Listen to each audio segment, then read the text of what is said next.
Les Trois Lacs, conte creusois de Laurence Galitre.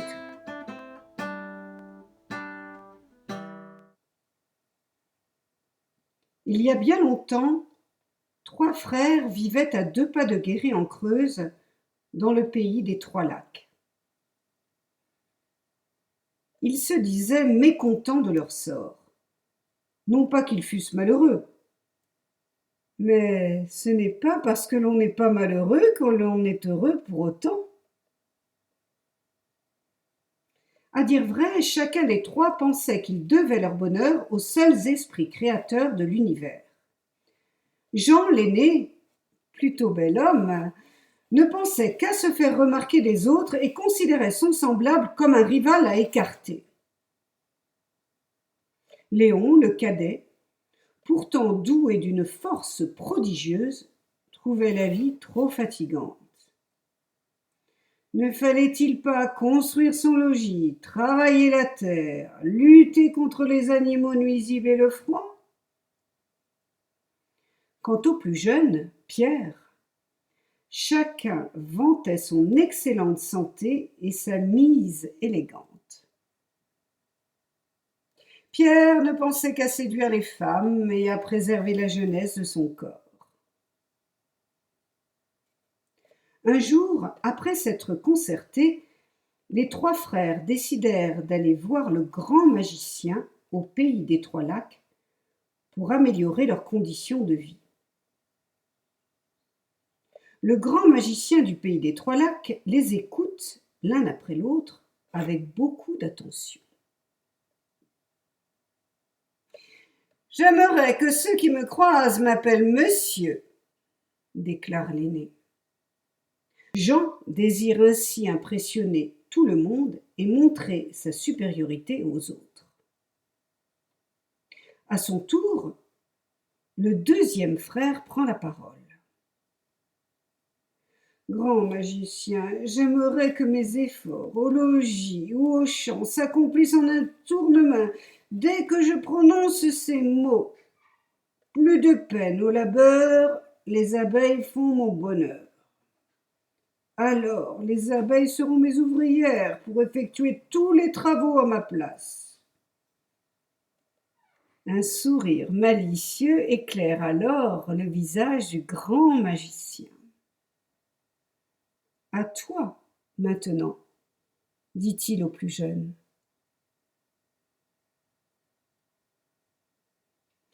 Les femmes sont si belles que mon seul désir est d'entretenir mon corps pour les séduire toutes et me contempler en elles. Ainsi, chaque jour sera pour moi la promesse d'une nouvelle conquête, explique Pierre, le benjamin. Le silence s'installe. Le grand magicien comprend que Jean souffre du défaut d'orgueil, Léon souffre du défaut de la paresse, Pierre souffre du défaut du narcissisme. J'accepte d'exaucer vos souhaits. À présent, levez-vous, déclare le sage. Les trois frères obéissent aussitôt. Mais à peine sont-ils debout qu'ils sentent leurs pieds s'enfoncer dans le sol. Leur corps s'étire en hauteur. Leurs cheveux poussent comme des lianes.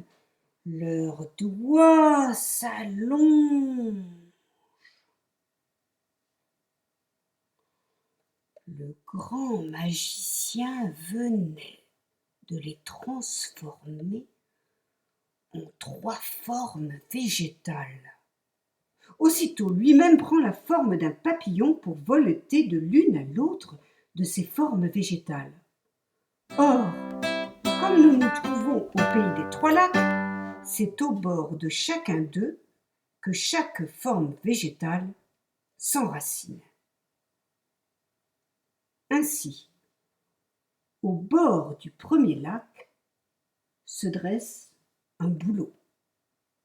Cet arbre peu exigeant en terre et en eau convient bien à la personnalité de Jean l'aîné, toujours supérieur et orgueilleux. Le bouleau représente la modestie. Jean, métamorphosé, commence à ressentir jusque dans ses extrémités les bienfaits de cette vertu. Le grand magicien s'envole en direction du deuxième lac. Au bord de celui-ci domine une chêne magnifique. Cet arbre représente la force et la longévité. Il convient à Léon, le frère cadet, le paresseux, qui souhaite voir le travail se faire à sa place, aucune goutte de sueur ne devant perler à son front. Tout à coup, son sang se fige. Il ressent la sève monter en lui depuis la profondeur des racines jusqu'aux nervures des dernières ramifications feuillues. Comme il est imposant! Une énergie magique lui donne du cœur à l'ouvrage pour déplacer chèvres, chevaux, vaches et cochons. Enfin, le papillon voltige jusqu'au troisième lac. Ici, point d'arbre imposant. À cet endroit, le lierre gambade autour des buissons et jeunes arbrisseaux abondants. Ce lierre persiste en toute saison, éternel.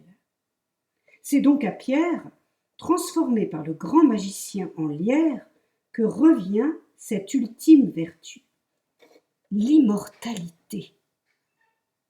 Ainsi, Pierre survit grâce à la présence des taillis qu'il protège des intempéries. De narcissique, il devient altruiste. Le grand magicien avait désormais accompli une grande mission. Il avait transformé 3 défauts en 3 vertus. Les années passèrent. Mais Jean le bouleau, Léon le chêne et Pierre le lierre demeuraient enracinés. À quoi bon leur nouvelle vertu? Un soir de pleine lune, alors que tous les 3 jouent avec les ondes des 3 lacs, survient Dame Licorne. Mi-chèvre, mi-cheval, nous raconte que la licorne purifie les âmes. Elle s'avance au bord du premier lac pour tremper sa corne dans l'eau argentée. À ce moment-là, Jean, doté de sa nouvelle vertu, reprend une forme humaine. Ainsi, Jean l'orgueilleux devient Jean le modeste. Parvenu au deuxième lac, Dame Licorne plonge à nouveau sa corne dans l'eau immaculée. Le chêne, ému, frémit de tout son tronc. Il redevient le deuxième frère dans sa forme humaine. Léon, le paresseux, devient Léon, le travailleur. Au troisième lac, Dame Licorne s'émerveille à la vue des petites feuilles du lierre persistant s'enroulant autour des buissons. Elle s'approche pour les admirer de plus près. Aussitôt, comme par enchantement, le plus jeune frère reprend lui aussi sa forme humaine.